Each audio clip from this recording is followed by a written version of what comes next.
Mouche-toi de Monica Furlan aux éditions Eclectica. Bonjour Monica. Bonjour. Vous me disiez quand on a préparé cette petite interview que c'est une grande première. C'est la première fois que vous éditez?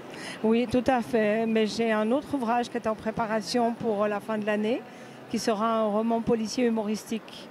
Alors, on va d'abord parler de Mouche-toi, petit format carré. Monica Furlan, 70 ans. Oh là là, mon Dieu. Enfin, retraité réalise son rêve d'inaction en voulant regarder voler les mouches. Alors vous n'êtes pas la première, mais vous êtes peut-être la première à parler des mouches comme vous le faites. Sur le plan humoristique, oui, parce que je leur donne vie, elles s'humanisent et elles vont faire un tas de choses que font les humains. Il y a plein d'anecdotes et elles vont faire du patinage, elles vont faire de la montagne, elles vont écrire des cartes postales. Enfin, elles vivent tout un tas de choses, des vacances en montagne. Pourquoi etc. les mouches?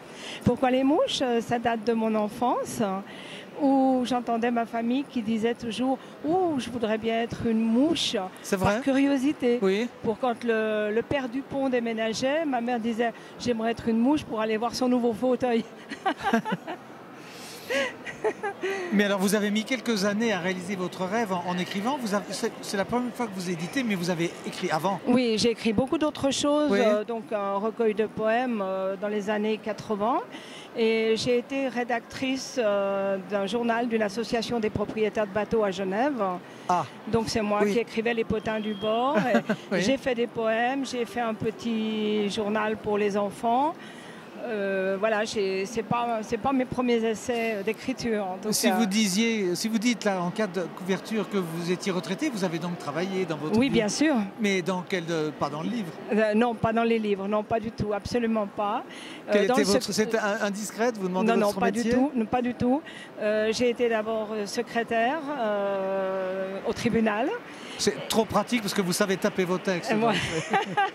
Et puis j'ai aussi créé une école, enfin un cours d'origami, de pliage de papier japonais. J'ai vu qu'il y en avait quelques-uns. Il y a des petites mouches là, évidemment, qui servent de marque-page. Oui. Et ensuite, à l'âge de 57 ans, je suis retournée à l'école pour apprendre le métier de pédicure. Ah, c'est extraordinaire, voilà, ça. Donc je me suis mise à mon compte et j'ai soigné les pieds d'un tas de gens à Genève. Oui. Voilà.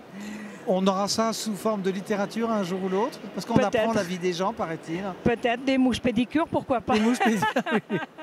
Les mouches, c'est un insecte. Ça vous fait triste quand vous voyez que les gens qui mettent des... Ah, ça, c'est épouvantable. C'est épouvantable. Ça, c'est épouvantable parce que les gens ne connaissent pas la souffrance de ces insectes. Ils souffrent comme nous, on souffre pour d'autres choses. Et bon, ça m'est arrivé aussi de les chasser, hein, bien entendu, parce qu'elles sont de temps en temps un peu trop insistantes. Pénibles, oui. Elles sont pénibles, c'est vrai. Mais ça veut dire qu'il y aura de l'orage et puis après ça va mieux. Mais voilà, elles viennent nous avertir.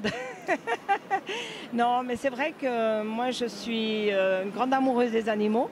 J'en ai toujours eu dans ma vie, ils m'ont toujours accompagnée. Et la mouche est un animal. Et la mouche est un animal pour moi. Un insecte. Et voilà.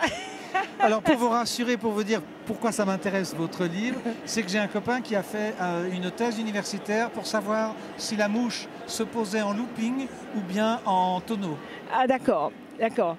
Et il a eu la réponse. Il a eu la réponse. Il a dû les filmer au ralenti. En fait, elles se posent pas du tout en looping, mais en tonneau. Elles ralentissent une paire d'ailes pour se retourner et se pose après ça. J'avais trouvé ça étonnant. Oui, donc voilà, c'est très aérodynamique tout aérodynamique, ça. Absolument. Ouais.